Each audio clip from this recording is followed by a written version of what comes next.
Le peuple lu. Une nouvelle émission littéraire présentée par Laura Sigoni. Bonjour et bienvenue dans Le Peuple lu, le rendez-vous littéraire qui met en lumière les écrivains juifs du XXe siècle. De A à Z, de Shalom Asch à Stefan Zweig, de la poésie de Joseph Brodsky aux essais de Simone Weil, de l'Alsacien Claude Vigée au russo-franco-argentin Joseph Kessel, leurs mots vibrent au corps. Entre exil et enracinement, tragédie et génie, ces auteurs ont façonné un siècle de littérature tourmentée et fondateur. Pour les découvrir ou les redécouvrir, installez-vous et ouvrez grand vos oreilles. Nous sommes en 1904, en Pologne, un pays qui à l'époque n'existe même pas sur les cartes. Il est morcelé entre la Russie, la Prusse et l'Autriche. Witold Gombrowicz grandit dans une famille aristocratique, mais il s'intéresse moins aux particules et aux traditions qu'à la provocation. Là, je dois préciser que je me suis trompée. Gombrowicz n'a pas de lien avec le judaïsme. Mais né en Pologne au début du siècle, écrivain anticonformiste, on l'a tout de même accusé d'être juif et c'est ce qui m'a induite en erreur. Mais après tout, puisqu'il a été victime d'antisémitisme, que son œuvre a été inspirée par des auteurs comme Kafka ou Singer, et surtout parce qu'il a choisi l'humour et la dérision comme arme face à la barbarie du monde, on peut lui faire une place au peuple lu. Il m'a fallu pas moins de 3 recommandations pour que je découvre son œuvre à travers ses premières nouvelles, dans un recueil qui s'intitulait à sa publication « Mémoire du temps de l'immaturité » et qu'il a repris des années plus tard sous le nom de Bakakai. La première nouvelle de ce premier recueil traite déjà du complexe identitaire d'un narrateur dont le père est polonais de race, c'est un élément important, et la mère juive. Bref, l'erreur n'était pas fortuite et Gombrowicz a toute sa place au peuple lu. Le jeune Witold étudie le droit, la philosophie, l'économie à Paris. Dans les années 30, il publie Mémoire du temps de l'immaturité, puis Ferdydurk, un roman ovni qui dynamite la littérature polonaise avec son humour absurde et sa critique des conventions sociales. On parle d'enfants terribles, on le compare à Don Quichotte. Le livre choque, amuse, divise et annonce déjà l'obsession de Gombrowicz. L'identité est une mascarade et les règles du jeu social sont ridicules. En 1939, Gombrowicz part en mission culturelle en Argentine et il n'en reviendra jamais. Il devient un exilé, un écrivain coupé de son pays qui continue à écrire dans l'ombre, loin des circuits officiels. Pendant que la Pologne s'enfonce dans la guerre, lui, depuis Buenos Aires, publie Transatlantique, où il ridiculise le patriotisme et tourne en dérision l'image du grand écrivain polonais. Autant dire que dans la Pologne stalinienne, son œuvre n'est pas très bien reçue. Mais en France, dans les années 60, on le redécouvre. Les possédés ou les envoûtés, selon les traductions, et on verra qu'elles ne sont pas faciles avec lui. Pornographie, Cosmos, son style est toujours le même. Irrévérencieux, dérangeant, drôle et profondément libre. Il joue avec les formes, les conventions, et surtout il refuse qu'on le range dans une case. Il meurt en France, 2 jours après que les premiers hommes aient marché sur la Lune. Pour Gombrowicz, on joue tous un rôle, que ce soit en société, en littérature ou en politique. Il démonte les codes, ridiculise les grandes idées figées. Son style, ironique, provocateur, subversif. Il ne cherche pas à plaire, il cherche à secouer. Dans Ferdydurk, son roman le plus célèbre, un trentenaire se réveille transformé en adolescent et se retrouve piégé dans un monde où on le cucultise, selon son expression, où on l'infantilise. Le langage, plein de ces diminutifs dont les langues slaves sont si riches, porte déjà une critique cinglante de l'éducation, des conventions sociales et de cette tyrannie du regard des autres qui nous enferme. Puis il y a Transatlantique, où il tourne en dérision le nationalisme polonais. Et Pornographie, où il s'amuse à tordre la morale en plongeant 2 adultes dans un étrange jeu de manipulation autour d'un jeune couple. Enfin, Gombrowicz, c'est aussi la guerre contre la grande littérature. Il méprise le sérieux des écrivains officiels, ceux qui écrivent pour la gloire de la nation ou pour la leur. Son journal, 1953-1969, est un chef-d'œuvre d'intelligence et d'autodérision où il parle de tout, exil, art, politique, et surtout de lui-même, avec une rare honnêteté et indépendance d'esprit. Il conclut en philosophe « J'ai écrit des sottises, mais je n'avais signé aucun engagement de produire uniquement des ouvrages sages et parfaits. » Tout de suite la pause musicale, le concerto numéro 1 pour violon de Karol Szymanowicz, pour l'arrivée du violon au tout début.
C'était le concerto pour violon numéro 1 de Karol Szymanowski, compositeur et pianiste polonais. L'invité a très bien fait de me reprendre sur la prononciation du nom, qui est donc Szymanowski, parce que, vous le verrez, le rapport à la langue et à l'histoire polonaise ne sont pas innocents chez Gombrowicz. Szymanowski est un grand enseignant aussi. Ce concerto, on le retrouve dans la scène finale du film Les Demoiselles de Wilko, de Andrzej Wajda, que j'espère avoir bien prononcé cette fois. Et on retrouve aussi ce pied de nez qu'on trouve souvent chez Gombrowicz. Et c'est pour cela que j'aimerais vous lire un extrait de la première nouvelle de son premier recueil, qui s'est donc intitulé dans sa version finale « Bakakai ». Et quand je suis rentrée chez moi, j'ai constaté, les oreilles toujours remplies de ce rire, que tout ce pourquoi j'avais jusqu'alors vécu était tombé aux poussières, que mes rêves d'une existence nouvelle et heureuse auprès d'Edwige s'étaient effondrés, et que, dans le vide qui s'était ouvert devant moi, il ne me restait plus rien d'autre à faire que de devenir communiste. Pourquoi communiste ? Mais disons d'abord ce que j'entends par ce mot. Cette dénomination n'implique à mes yeux aucun contenu idéologique défini, aucun programme, ni plan. Tout au contraire, je l'emploie plutôt pour ce qu'elle contient d'étrange, d'hostile et d'obscur, et qui provoque obligatoirement chez les gens les plus graves soit des haussements d'épaules, soit des cris sauvages d'horreur et d'effroi. Mais s'il faut absolument un programme, alors le voici. Je demande et j'exige que tout, les pères et les mères, la race et la foi, la vertu et les fiancés, que tout soit nationalisé et distribué contre ticket en portions égales et suffisantes. Je demande, et je soutiendrai cette demande devant le monde entier, que l'on coupe ma mère en petits morceaux et que l'on donne un de ces morceaux à quiconque manque d'ardeur dans ses prières. Et qu'on fasse la même chose avec mon père, pour distribution aux êtres qui manquent de race. J'exige également que tous les sourires, toutes les grâces, tous les charmes ne soient fournis que sur demande expresse, tandis que toute manifestation de répugnance injustifiée vaudra à son auteur la maison de correction. Tel est mon programme. Quant aux méthodes, elles consistent avant tout à rire de façon perçante et à cligner des yeux. Je persiste à poser en principe que la guerre a détruit en moi tout sentiment humain. J'affirme ensuite que, en ce qui me concerne, je n'ai signé la paix avec personne, et que pour moi les hostilités n'ont pas été interrompues. Ah, vous écririez-vous, ce programme est irréel et les méthodes sont stupides et incompréhensibles. Bon, mais votre programme à vous est-il plus réaliste et vos méthodes plus compréhensibles ? Je ne m'entête pas d'ailleurs, ni au sujet des méthodes, ni au sujet du programme. Et si j'ai choisi la dénomination de communisme, c'est que ce communisme est pour les esprits adverses un mystère aussi impénétrable que pour moi, vos petits sourires et vos petites colères. Moi, j'ai trouvé que tout Gombrowicz était dans cet extrait et qu'il était très juste au sujet de l'histoire polonaise déjà et puis de l'évolution de l'auteur. C'était donc un extrait des mémoires de Stefan Czarniecki, de première nouvelle de Bakakai par Witold Gombrowicz. Pour en parler plus en détail, nous avons le plaisir de recevoir aujourd'hui Sadia Robin, qui est déjà intervenue sous ses ondes sous une autre casquette, puisque Sadia, vous dirigez le festival de cinéma franco-allemand à Augenblick. Vous êtes d'origine polonaise et érythréenne. Merci beaucoup d'intervenir. Merci, Laura Sivioni. Merci beaucoup et vous recommandez ce bel extrait du podcast Une vie, une œuvre qui est dédié à Gombrowicz et diffusé sur France Culture en 2007.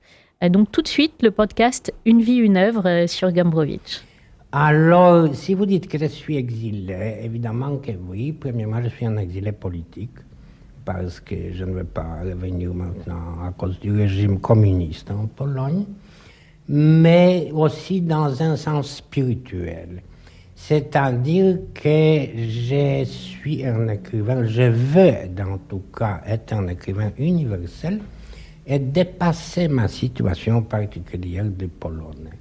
Même je ne voudrais pas être un écrivain européen seulement, de sorte que je plante toujours des problèmes universels. Et d'autre part, disons, ma philosophie est de dépasser la nation. Je suis dans un certain sens un antipatriote. J'exige que les Polonais, au moins l'élite culturelle de Pologne, adaptent une certaine distance envers Pologne. qu'il ne soit pas trop patriote, qu'il ne s'identifie pas trop avec les Polonais. Enfin, dans un mot, j'exige qu'un Polonais soit un homme et non un Polonais. Alors, dans ce sens-là, naturellement, je suis un exilé un peu partout, parce que je ne suis jamais identifié avec les choses locales, les nations, les cultures, disons, particulières, mais plutôt je suis tendu vers une culture universelle.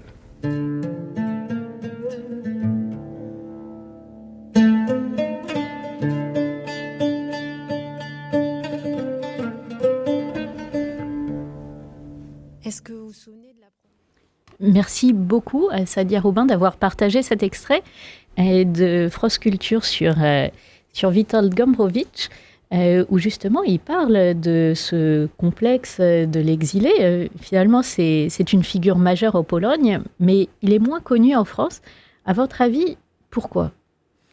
Alors, tout d'abord, donc merci Laura pour cette invitation encore une fois. Alors, je suis venue dans le cadre ici, dans ce studio, dans le cadre d'une émission de Valérie Vial consacrée au Festival Augenblick, donc qui est un festival de cinéma germanophone, donc allemand, mais aussi autrichien et suisse. Et là, c'est tout nouveau pour moi parce que vous me faites revenir dans les années 90, où je découvre Gombrowicz sur les scènes du théâtre Powszechny, c'est l'un des théâtres les plus importants de Varsovie, où en 93, donc j'avais 10 ans à l'époque, donc c'était en mars, ça fait 10 ans, 32 ans maintenant pile, je découvre Ferdi Durkheim. Et c'est une pièce qui m'impressionne énormément, donc je suis très jeune certes, mais il y a une puissance dans cette œuvre qui est mystérieux et puis qui peut avoir énormément de lectures pour adultes mais aussi pour les enfants, hein. C'est très drôle et ce cynisme propre à Gombrowicz, on le ressent, on s'en amuse, enfin c'est vraiment très fort.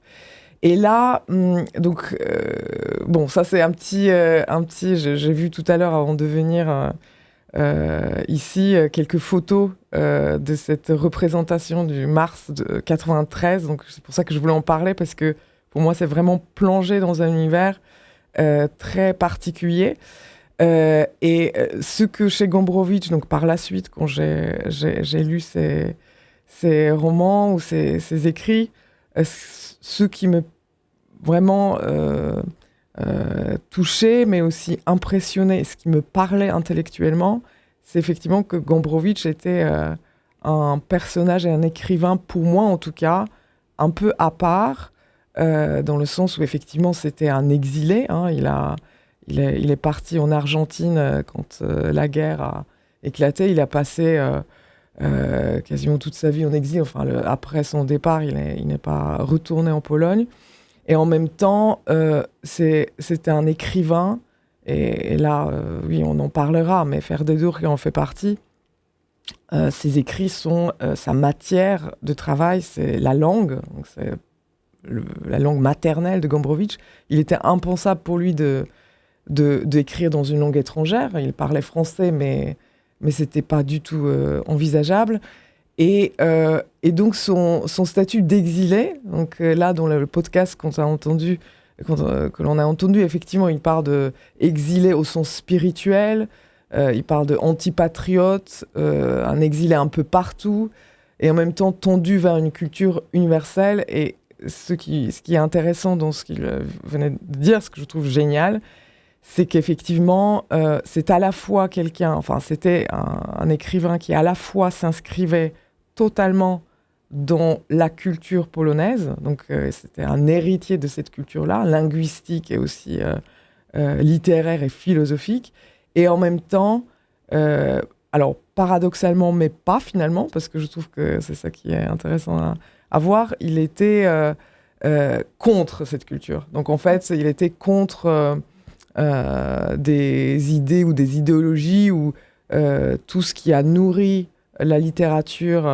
polonaise, notamment pendant la période romantique. Donc on parlait à l'époque de Pologne, Christ des nations, où vraiment il y avait une dimension sacrificielle, puisque le pays a traversé toutes sortes de guerres, de partages possibles. Donc il y avait vraiment une littérature très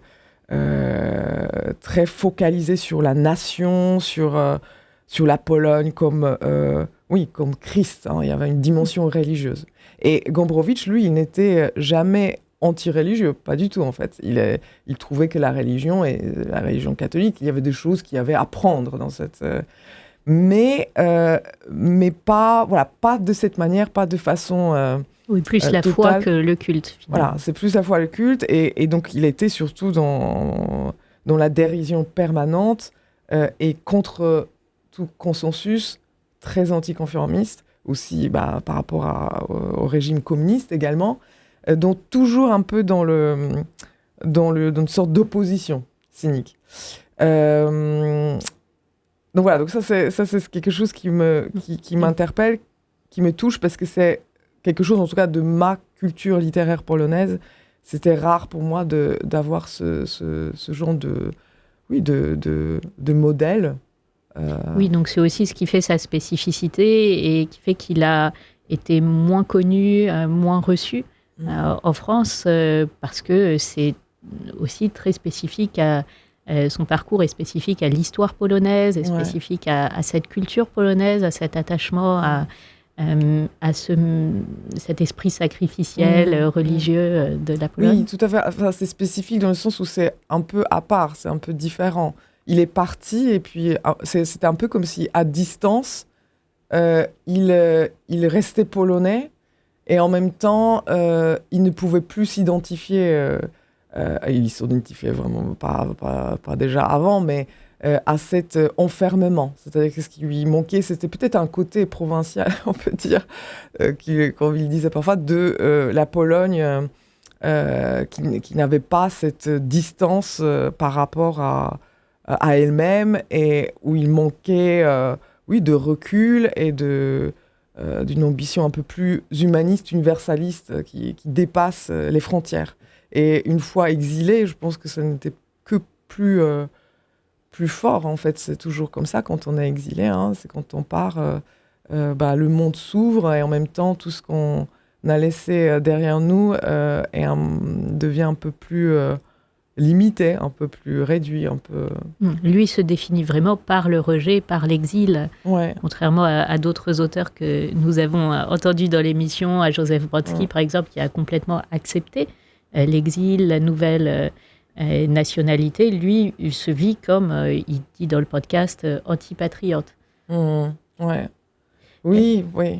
Mais justement, il démolit beaucoup, il rejette beaucoup, il détruit les traditions, les conventions. Mais si vous deviez résumer son apport, qu'est-ce qu'il construit ?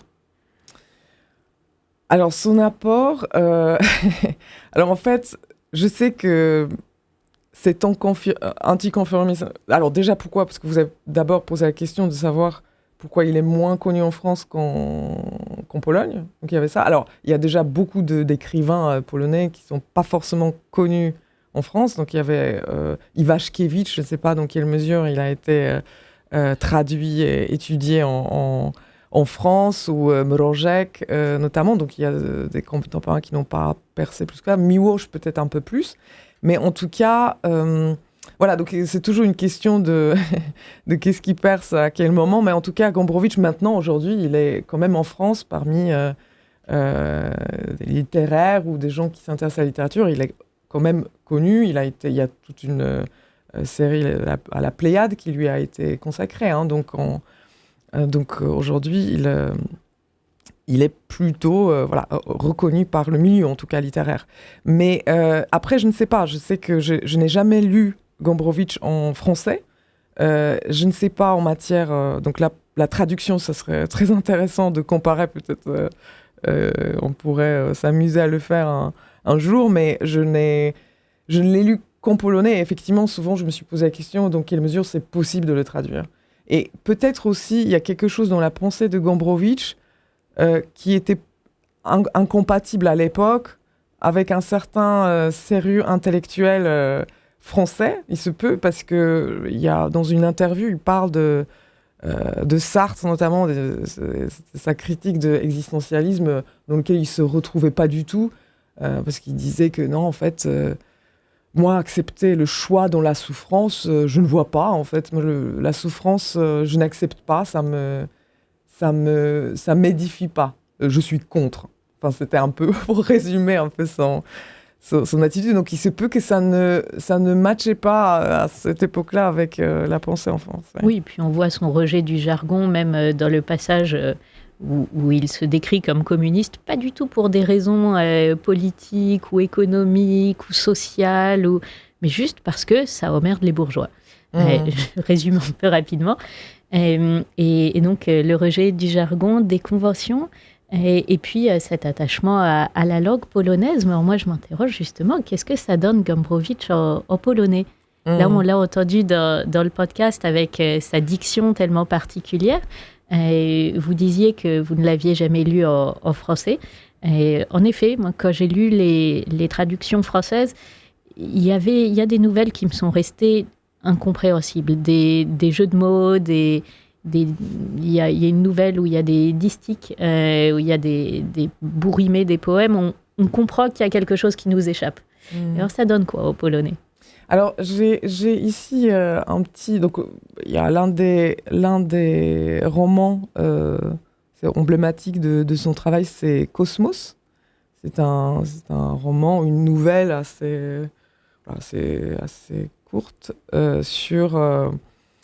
qui justement, c'est à la fois du point de vue littéraire très gombrowiczienne, très linguistiquement parlant, très spécifique avec toutes sortes de diminutifs qu'on lui connaît, avec toutes sortes il se focalise souvent dans son œuvre sur des détails. Donc là, le Cosmos, ça commence par l'arrivée des deux protagonistes qui voyagent, qui veulent un peu quitter leur lieu et puis respirer, prendre un peu l'air, et puis il s'arrête sur un détail, c'est un détail qui est un moineau pendu. Et puis, en fait, toute l'ouverture, je ne vais pas lire toute l'ouverture parce que c'est assez long, il va raconter ce détail, ce moineau pendu, tout va tourner autour de ça. C'est pour lui, dans sa conception philosophique aussi, cette nécessité d'un ancrage dans le réel, donc quelque chose de palpable, partir des éléments qui sont là pour parler des choses, des objets. Et la langue, c'est une matière aussi pour le décrire. Donc en fait, le polonais et tout ce qui permet est inséparable de ce qui est derrière, en fait, en quelque sorte. Alors, je vais lire un petit extrait qui n'est pas... on n'a pas la traduction, mais donc je ne vais pas trop m'étaler, mais c'était juste pour entendre un petit peu ce qui est déjà la langue de Gombrowicz. Opowiem inną przygodę dziwniejszą. Pot idzie fuks, ja za nim, nogawki, obcasy, piach. Wleczemy. Ziemia, kolejny, gruda, błyski ze szklistych kamyczków, blask, upał, brzęczy, gorące, drgające, czarne od słońca, domki, płoty, pola, lasy. Ta droga, ten marsz, skąd, jak? Dużo by gadać. Prawdę mówiąc, byłem zmęczony ojcem i matką, w ogóle rodziną. Zresztą chciałem odwalić przynajmniej jeden egzamin, a też zaczerpnąć zmiany, wyrwać się, pobyć gdzieś daleko. Wyjechałem do Zakopanego, idę Krupówkami, zastanawiam się, jaki był pensjonacik niedrogi. Wytrzasnąć i spotykam fuksa, ryża, morda, wyblakła, blond, wyłupiasta, spojrzenie wysmarowane apatią.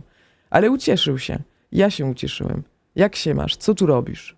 Szukam pokoju. Ja także. Mam adres, powiedział. W dworku. Gdzie tam? I taniej. Bo daleko, prawie już na gołej wsi. Idziemy więc, nogawki, obcasy, w piachu, droga i gorąc. Patrzę w dół, ziemia, piasek, iskrzą się kamyczki, raz, dwa, nogawki, obcasy, pot, śpik w oczach niewyspanych z pociągu i nic prócz kroczenia tego oddolnego. Stanął. Wypoczniemy?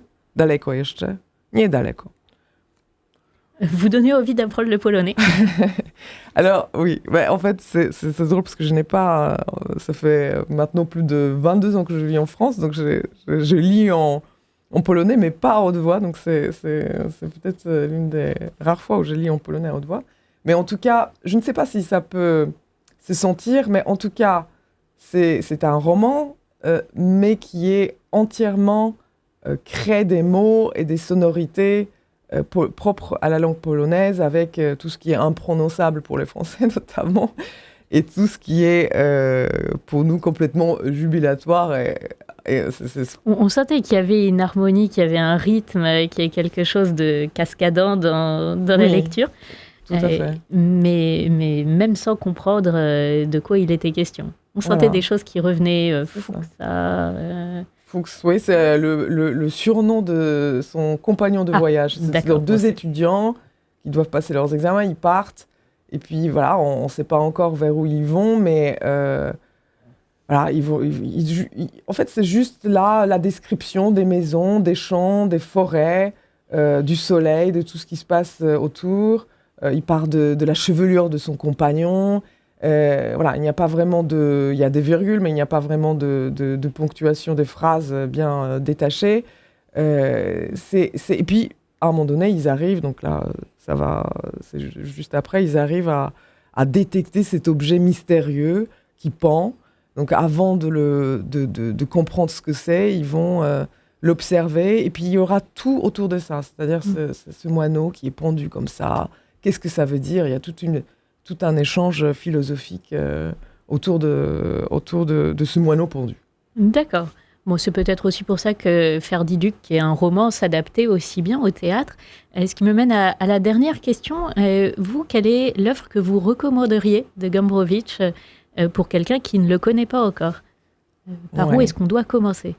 Alors oui, c'est bien évidemment difficile comme ça pour moi de dire, parce que j'aime énormément de choses. Alors peut-être la facilité, ça serait du point de vue nostalgique pour moi en tout cas, mais pas que. C'est effectivement Ferdiduc, donc Ferdiduc en français, qui est cette pièce qui met en scène des adultes infantilisés dans une classe, dans une école, où tout à coup on revient. Donc il faut que vous imaginez que là aujourd'hui, avec tout le bagage, toute l'expérience que vous avez, vous retournez à l'école et vous êtes traité comme un enfant. Et tout ce que ça provoque. Et c'est bien sûr aussi une métaphore de la société dans laquelle, effectivement, on peut être infantilisé, on peut tout à coup se retrouver dans un système, donc peut-être un régime aussi, dans lequel, voilà, il faut avoir sa place derrière le banc d'école, il faut lever la main quand on veut parler, il faut